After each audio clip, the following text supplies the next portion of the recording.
I'm Susan Euler. The style known as Surrealism began in Europe as a reaction to the horror, chaos, and widespread destruction brought about by World War I. Wars are, and always have been, brutal and bloody. But World War I was the first one fought using modern technology. Airplanes rained down destruction from the air.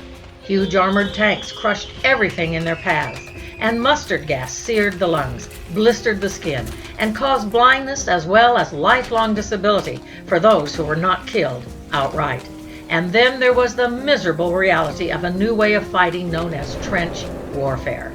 Horrified by what they experienced, surrealist artists and writers saw the war as the result of the rationalism that had dominated European culture, politics, and thought since the 18th century. According to the poet and critic André Breton, who became the movement's chief spokesperson in the 1920s, Surrealism was a means of reuniting the conscious and unconscious mind so completely that the world of dream and fantasy would be joined to the everyday rational world to create what he termed an absolute reality, a surreality. In other words, a super reality. He defined the surreal moment as the time when you were just awakening from sleep. Well, okay, this is difficult stuff. Probably not what you expected, right? Especially since, as it's used today, the term surreal means weird, very strange and unusual, having a dream-like quality. To call a situation surreal means that it is unreal, certainly the opposite of what Breton was describing as absolute reality.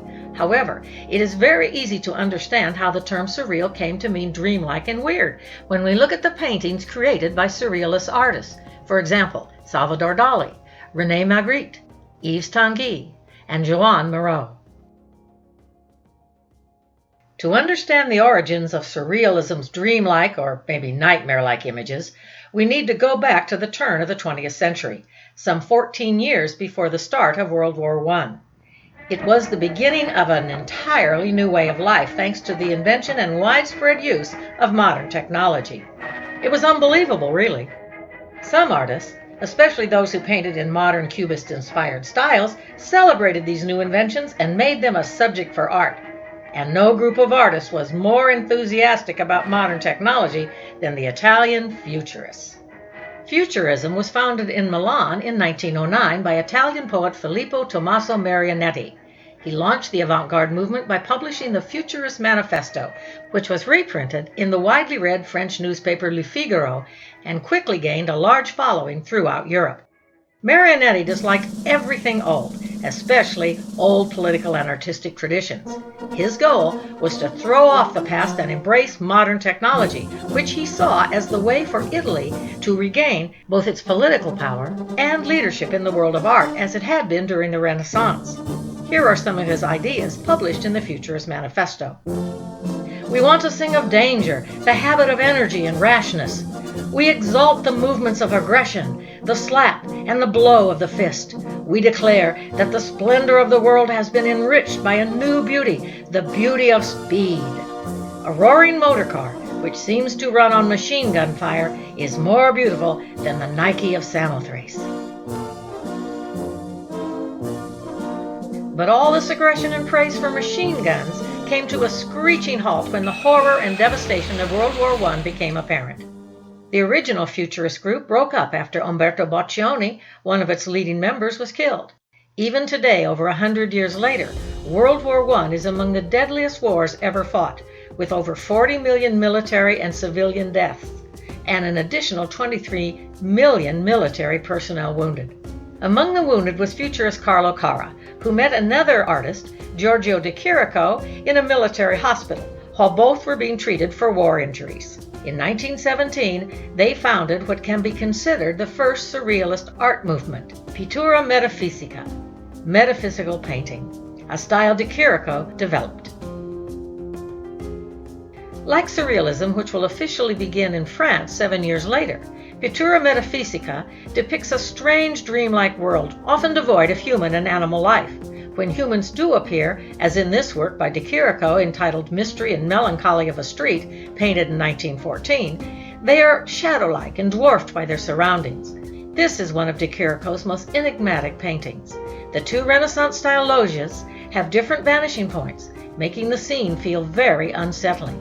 In the foreground, a little girl innocently rolls her hoop towards a looming shadow figure of a person, or is it a statue, positioned just out of sight at the end of the block. And what is the meaning of the empty horse trailer? There are lots of possible interpretations, but no one knows for certain, except maybe for de Chirico, and he did not explain himself.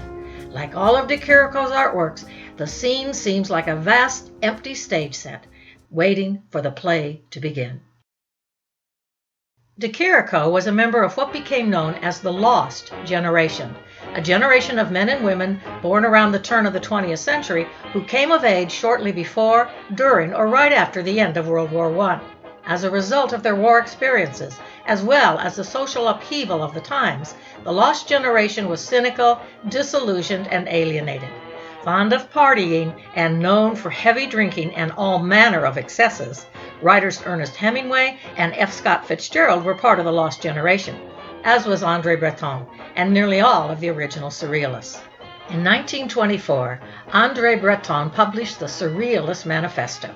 Everyone was publishing manifestos in those days. Drawing heavily on the theories of Sigmund Freud and the new field of psychoanalysis, Breton explained that the unconscious was the source of the imagination.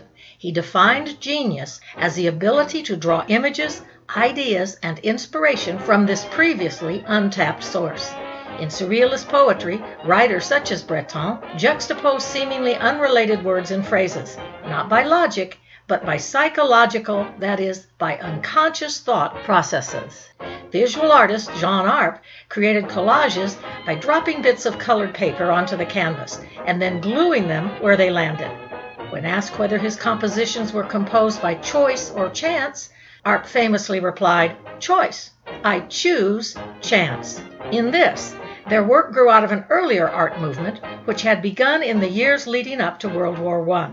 That art movement was Dada. The Dadaists were very anti-art, or claimed to be.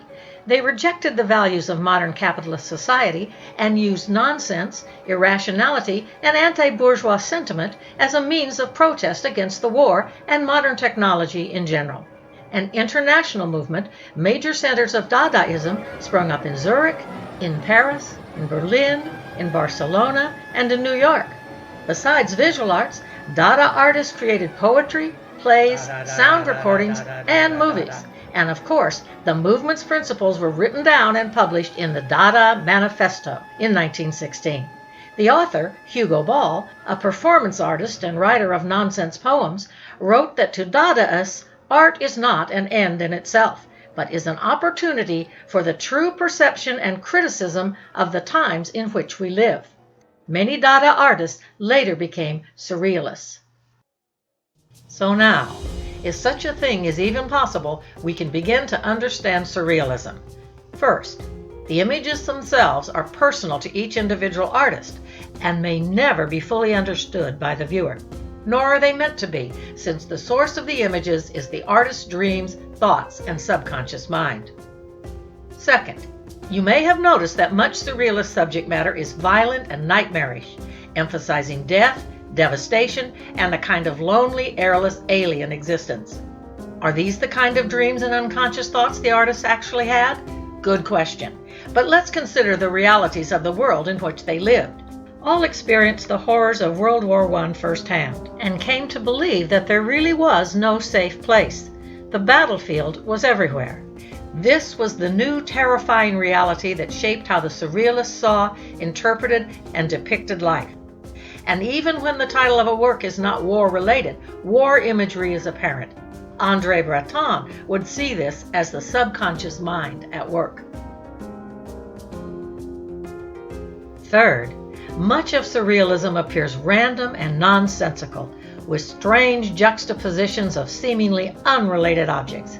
This derives in part from Dada, although unlike the Dadaists, the Surrealists were never anti-art. And finally, World War I was closely followed by the rise of fascism, the Great Depression, and the Spanish Civil War, which is the subject of Picasso's Guernica, one of his most surrealist works. And then, of course, All of this was followed by World War II and the Holocaust.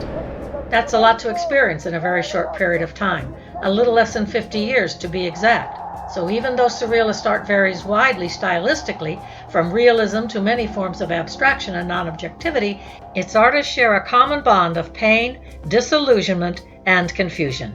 They fought among themselves constantly, and even though they issued manifestos, there was really no unified style or consensus about what art should or should not be. The style we know as Surrealism should be seen as a means for prompting individual artists to explore their own experiences and express their own inner realities through art. In short, the unifying concept of Surrealism, from Pittura Metaphysica to today's fantasy art, is self-expression.